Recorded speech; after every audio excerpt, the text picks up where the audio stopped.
My name's Jason, I'm 28, and I've always been the quiet one in the family. The one who didn't ask for much, didn't raise a fuss, didn't make waves. That was the role I was given, and for years, I stuck to it, partly out of habit, partly because I thought if I just kept my head down long enough, they'd finally see me.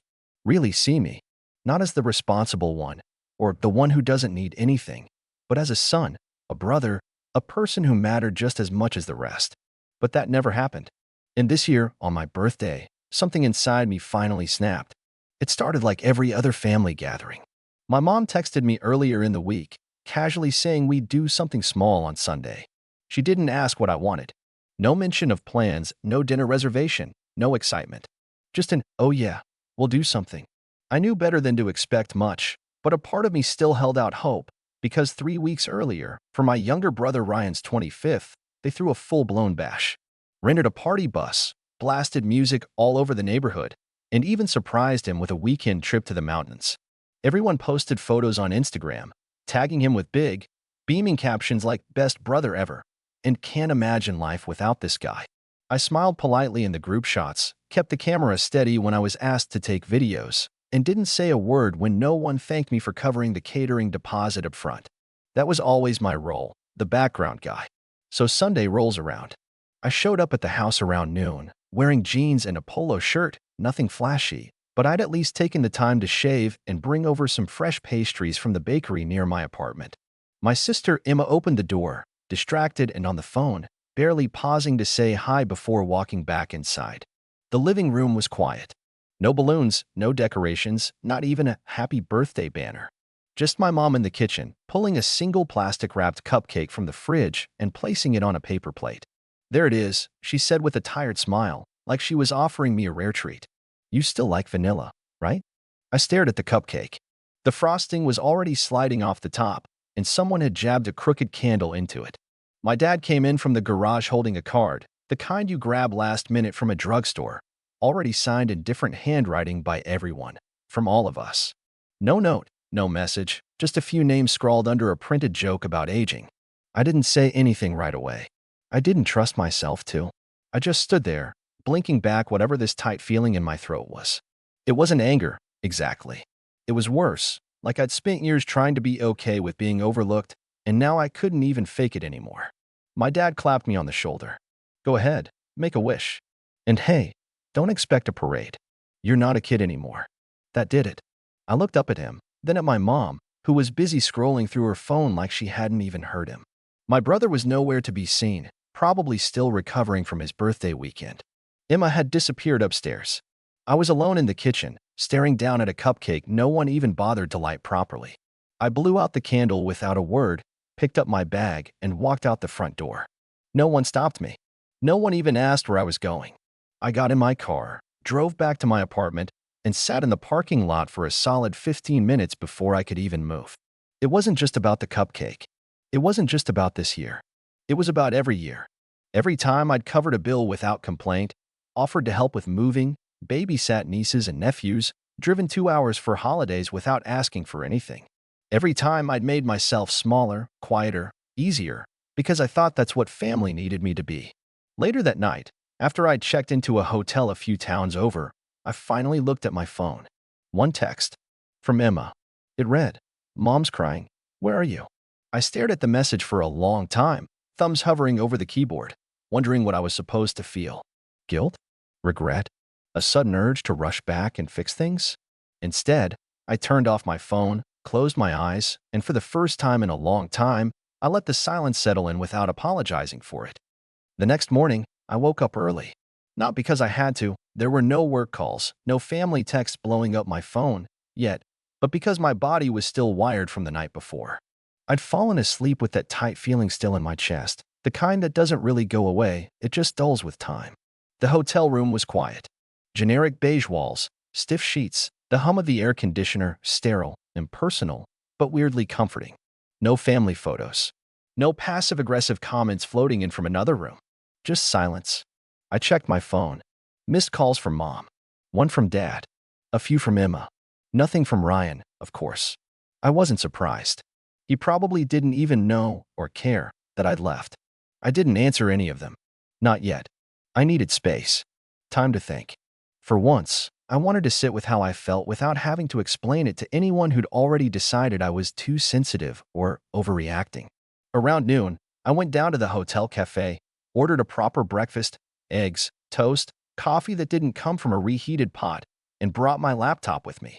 I started scrolling through my email and bank accounts. I wasn't just wasting time. I was planning. You see, here's what no one in my family really talked about. I had quietly become the financial backbone of that household. Not because they were destitute, but because they were careless. My parents had made a series of bad investments in their late 50s and were quietly bailed out by me more times than I could count. When Emma went back to school, I helped pay for her tuition shortfall. When Ryan moved out and couldn't make rent, I loaned him a few thousand to get on his feet. My name was on the utilities at my parents' house. I paid for the monthly internet, half the mortgage, though no one mentioned that during family dinners, and most of the maintenance for the family car Dad still drove. I did it because, at the time, it felt like the right thing to do. But what happened the day before made me realize something. They didn't just rely on me, they expected it. They thought of me as reliable, not generous. A wallet, not a person. And worst of all, they didn't respect me enough to even pretend otherwise. After breakfast, I made a list. I pulled up all the accounts where I was listed as the payer, co-owner, or financial backer. Then I started making calls and sending emails, slowly, methodically, calmly. The car insurance? Canceled. I had a separate policy on my personal vehicle anyway. The house utilities? Disconnected from my account. I scheduled it to end by the end of the billing cycle, no drama, just clean breaks. The bank account I shared with my mom, the one where I'd been depositing a monthly helping hand, closed. I transferred the remaining funds back to my personal savings and sent her a polite email letting her know I was no longer in a position to contribute. The family Netflix, Hulu, and every other subscription that magically charged my card every month without anyone saying thank you? Gone. One click. Log out of all devices. By the time I was done, I felt lighter. Not free yet, but lighter. Like I was finally shifting the weight I'd been carrying alone for years. I stayed at the hotel for 2 more days. In that time, Emma sent 3 more texts. One said, "Seriously, where are you? Mom's freaking out." Another just said, "This is childish." And then finally, "You know you hurt them, right?" That one made me pause. Not because it was true, but because it was exactly the problem. I hurt them. They couldn't even imagine I'd been hurt first. On the 3rd morning, I finally responded. Just one message. Ask Mom what she did for my birthday. 5 minutes later, Emma replied, "Jason, it's not a competition." I didn't answer. Instead, I drove back to my apartment. I wasn't hiding. I just didn't feel like being the one to show up first, tail between my legs, like I was supposed to apologize for finally drawing a boundary. That weekend, I didn't hear from anyone. But on Monday morning, I got a call from my dad. I let it go to voicemail. His message was short, clipped. "Jason, we need to talk. I think you're taking this too far. Your mother's really upset. We're family. Call me back." Family. That word used to mean something to me. Now, it just sounded like a card they pulled out when things didn't go their way. I didn't call back. Later that afternoon, I got a knock at my door. I wasn't expecting anyone. When I looked through the peephole, I saw Ryan. Backpack slung over one shoulder, looking like he hadn't slept in a day. "Open up, man," he said. "We need to talk." That was the moment things started shifting. Slowly, uneasily, but definitely. I didn't open the door right away. I just stood there, staring through the peephole at Ryan like I was looking at a stranger. My little brother. Golden boy. Favorite child. The one who got the cheers, the weekends away, the surprise parties, the "we're so proud of you" speeches I never heard growing up. We were close once, or at least I thought we were, until I realized most of our closeness was me helping him, covering for him, picking up the slack so he could keep coasting. He'd never showed up at my door like this before, uninvited, unannounced, and definitely not when things got uncomfortable at home. "Jason," he said again, softer this time. "Come on." I sighed and opened the door just enough to lean against the frame. "What do you want?" He gave a sheepish half-smile like we were still kids and he'd just broken a window with a baseball. Look, I didn't know it was like that bad. I raised an eyebrow. Didn't know what was bad? That nobody could bother to plan more than a grocery store cupcake for my birthday? Or that I was paying your rent 3 months ago while everyone else was busy throwing you a party bus bash? He shifted on his feet, trying to play it cool. "Okay, yeah, that was messed up. But like, You didn't say anything." I almost laughed. Not because it was funny, but because of how predictable it was. "Of course I didn't," I said. "You know why? Because I was raised in that house. Taught that if I wanted attention, I was being dramatic. If I asked for anything, I was being selfish. And if I ever said, 'Hey, I feel left out,' I was told to stop making it about me." He didn't have a comeback. Just looked down at his shoes and scratched the back of his neck.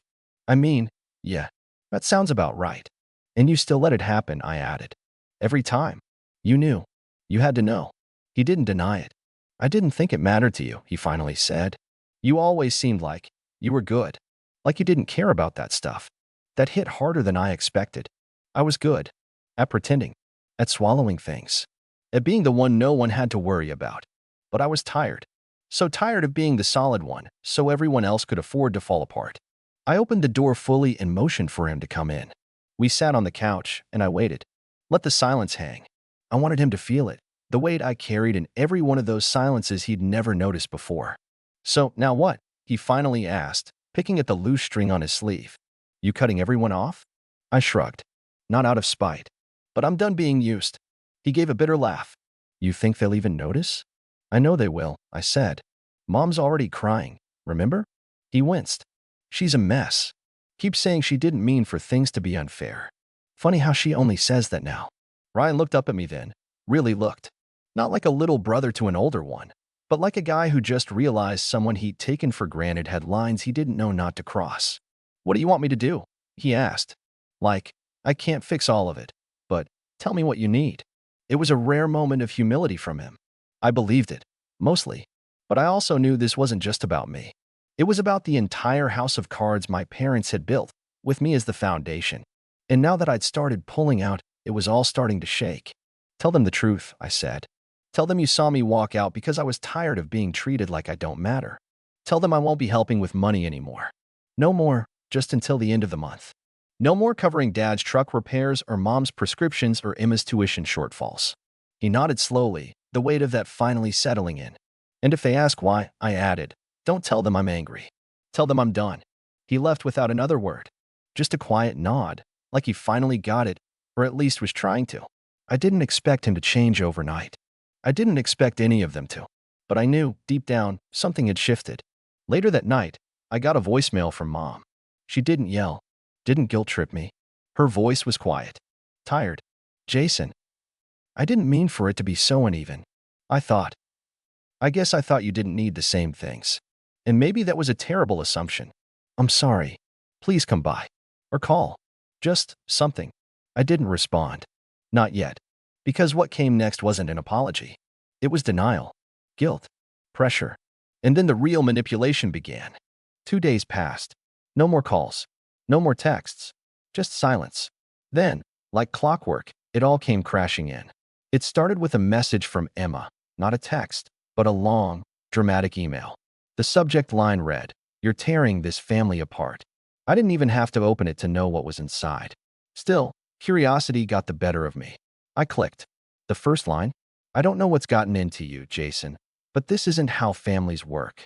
She went on to list everything I'd done, walking out, abandoning Mom, making a scene, and withholding support like "you're punishing us." She said I was acting like a stranger, that our parents were hurting, and it was my responsibility to help keep the family together. My responsibility. Not Ryan's. Not hers. Just mine. There was no mention of the cupcake. No mention of the years of lopsided treatment or how I'd subsidized half their lives. Just a guilt-laced plea dressed up as concern.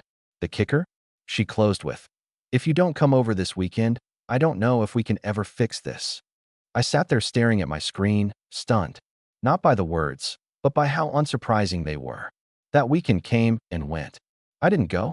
Sunday night, I got a text from Dad. Just 2 words, "Call me." I didn't. So he showed up at my apartment. He knocked twice. Then harder. When I didn't answer, I heard his voice through the door, low, firm, but laced with frustration. "Jason, enough of this. Open the door." I didn't move. He knocked again. "I know you're in there." I stayed quiet. Then he said something that made me clench my fists. "You're making your mother sick, you know? She's barely eating." Like clockwork. Emotional blackmail. I opened the door, slowly, and stood there. We stared at each other for a moment. His expression was hard, like he'd rehearsed this confrontation. I could see it in his eyes. He wasn't here to listen. He was here to win. "You done sulking?" he said. That word, sulking, lit something in me. "Is that what you think this is?" I asked quietly. "I think," he said, stepping inside uninvited, "that this little stunt has gone far enough. Your mother's been crying, Emma's furious, and Ryan, well, he's trying. But this is getting out of hand." I stood still, trying to stay calm. "You're talking about a stunt, but not once have you asked why I left." Dad scoffed.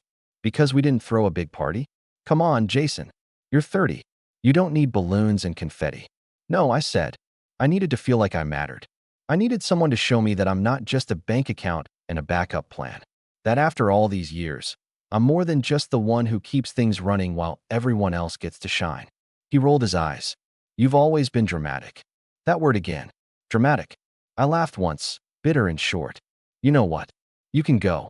"What?" "You heard me," I said. "You came here to convince me I'm the problem. You didn't come to apologize. You didn't come to understand. You came because things are falling apart now that I stopped paying for everything." He narrowed his eyes. "You think this is about money?" "I know it is," I said. "Because the moment the bank shut off, the whole house started shaking." Dad didn't say anything, just stood there, fuming. And then, in a tone I hadn't heard since I was a kid, he said, "You think you're better than us now, huh?" I looked him dead in the eye. "No, I just finally think I deserve equal." He left without another word. The next day, the family group chat, which I hadn't left, just muted, lit up. Emma said she was disappointed in how I'd handled things. Mom sent a single message, "I don't know who you've become." And then Ryan dropped said, "He became the only adult in the room." Took me too long to see it. The chat went silent. The days that followed were quiet. I thought it might finally be over. But that was when the real turning point came. A letter arrived in the mail. Certified. From a lawyer. Inside, notice of intent from my parents to remove me from the future estate plan due to estrangement and recent behavior. I sat at my kitchen table holding the paper, a cold shock running through me. Not because I cared about the inheritance, but because they genuinely thought that was leverage. They didn't know I already knew. I'd seen the estate documents 2 years ago when I helped pay for the lawyer. I was never the main beneficiary. Ryan was. They were just using it now, dangling the illusion of something I'd already been excluded from, like I should be grateful for a future scrap. That was the final straw. I didn't cry. I didn't scream. I just stood up, walked to my desk, and pulled out a folder labeled receipts. Literal and metaphorical. I had every email, every bank transfer, every invoice I'd paid for them over the last 5 years. I didn't gather them for revenge. I gathered them because I'd learned, slowly and painfully, that people will rewrite history if you let them. And now, I wasn't letting anyone rewrite mine. I spent that entire night going through the folder. Every transfer, every receipt, every polite little "thanks, Jay" text I'd gotten after covering yet another family bill. I screenshotted bank statements, dug up emailed invoices, pulled up texts from years ago that said things like, "Hey, can you cover this month?" Just until we get things sorted. I built a timeline, organized, thorough, impossible to argue with. Then I wrote a letter. Not emotional, not angry, just facts. I included totals. I noted exact dates. I listed the utility accounts still tied to my name, the car insurance payments, the emergency transfers when mom's credit card bounced or dad's truck broke down. I finished it with one sentence. Consider this formal notice that all financial support, direct or indirect, has been permanently discontinued as of this date. Then I attached everything and sent it to each of them, Mom, Dad, Emma, and even Ryan, through individual emails marked with red receipts.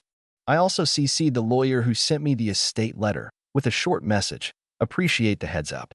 Please note I was never the intended beneficiary, so no need to threaten me with exclusion. I'm not interested in scraps.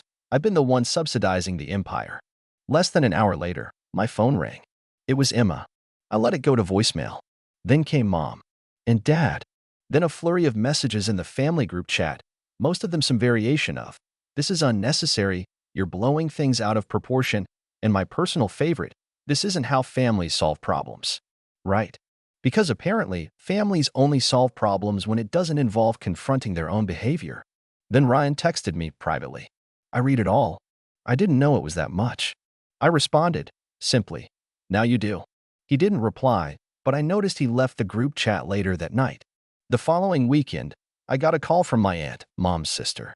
I hadn't spoken to her in years, mostly because we only saw each other during holidays and she lived out of state.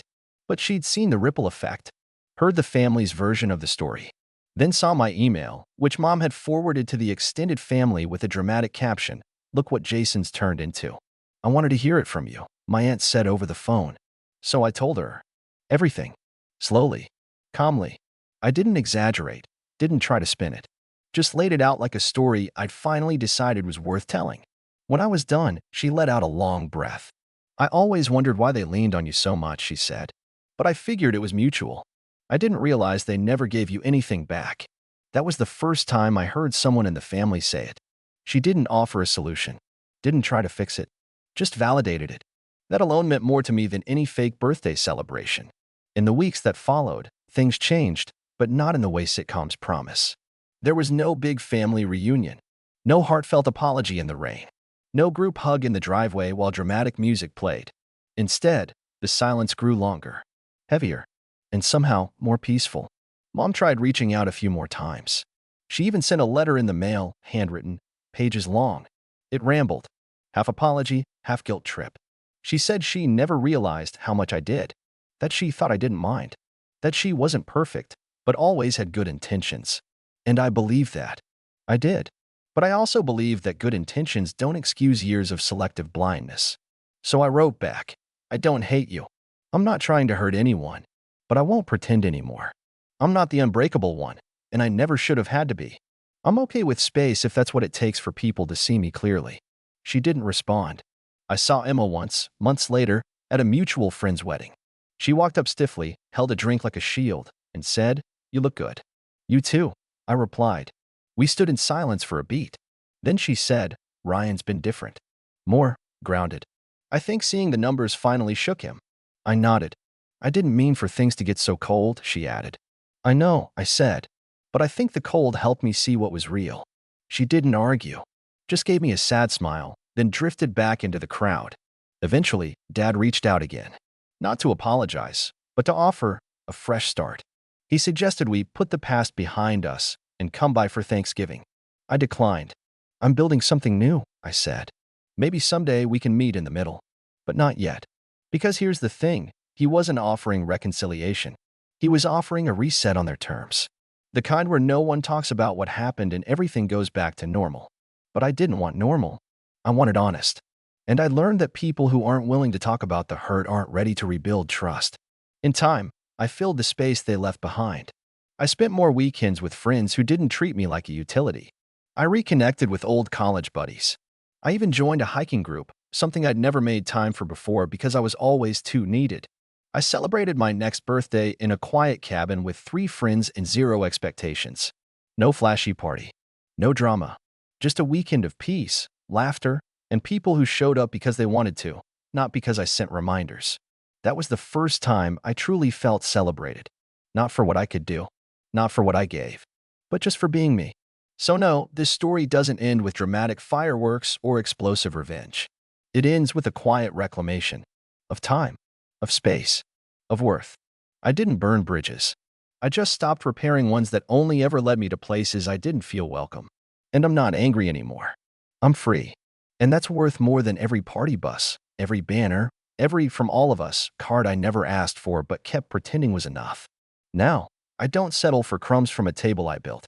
I set my own, and only invite people who bring something real,